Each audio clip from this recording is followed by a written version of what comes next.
Sa videong ito, kilalanin ang tunay na pagkatao ni Jamela Villanueva, ang babaeng kamakailang nag-viral dahil sa paglabas sa mga screenshots sa mapusok na palitan ng mensahe ng kanyang ex-boyfriend na si Anthony Jennings sa kapamilya actress na si Maris Racal. Ang relasyon nila ni Anthony ay tumagal ng 7 years pero nasira dahil sa mga pangyayaring hindi nila inaasahan. Noong December 3, 2024, binasag ni Jam ang kanyang katahimikan kung saan naglabas ito ng serye ng mga screenshot na di umano'y nagdedetalye sa mga pribadong pag-uusap ni Anthony sa kanyang on-screen partner na si Maris Racal. Ang mga mensaheng ito ay naglalaman ng romantikong palitan ng mensahe na ikinagulat ng publiko.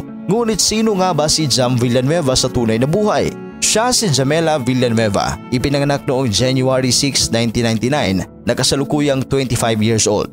Si Jam Villanueva ay isang content creator na gumagawa ng mga soulful song covers. Mas kilala ito sa publiko bilang si Jam. Base sa kanyang mga post sa social media, ang kanyang amay namatay ilang taon na nakalipas na sinundan naman ng kanyang pinakamamahal na ina na si Ella noong 2020. Mula noong maulila si Jam, kasama niya palagi ang kanyang nagkakabatang kapatid na si Jamil Villanueva. Ang kapatid nito na si Jamil ay 23 years old na kung saan naging contestant sa Idol Philippines noong 2019. Bagamat nagmula sa Batangas ang ina ni Jam, lumaki si Jamela at ang kanyang kapatid sa lungsod ng Taguig sa Metro Manila. Nagtapos siya sa higher education sa Technological University of the Philippines o TUCP sa Taguig kung saan nag-aral siya dito ng Chemical Engineering Technology. Noong September 2017, sinimulan ni Jam ang kanyang journey bilang Quality Assurance Analyst o QA sa High Advanced Philippines Incorporated, the Environmental Laboratory. Gayunpaman ang kanyang panunungkulan doon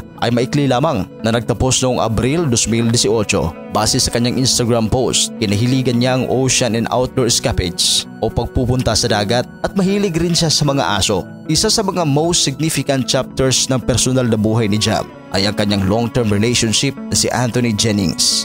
Pero December 3, 2024, naglabas siya ng mga masiselang screenshots ng pag-uusap ni Maris at Anthony. Nagsimula umano ito sa di umano'y nais lamang ni Anthony na pakisamahan si Maris dahil may personal na problema itong pinagdadaraanan at ayaw lang nito makakapekto ito sa kanilang trabaho. Hanggang sa ginagamit lang daw nito ang method acting para sa mas ikakaganda ng kanilang mga eksena. Mayroon ring parte ng screenshots kung saan nag-text si Maris ng "It was hot" kay Anthony na tumutukoy sa di umano'y pag-make out nila sa CR matapos ang isang party. May ilan pang mga masisela na palitan ng mensahe sa pagitan ng dalawa at may pa-I love you pa nga.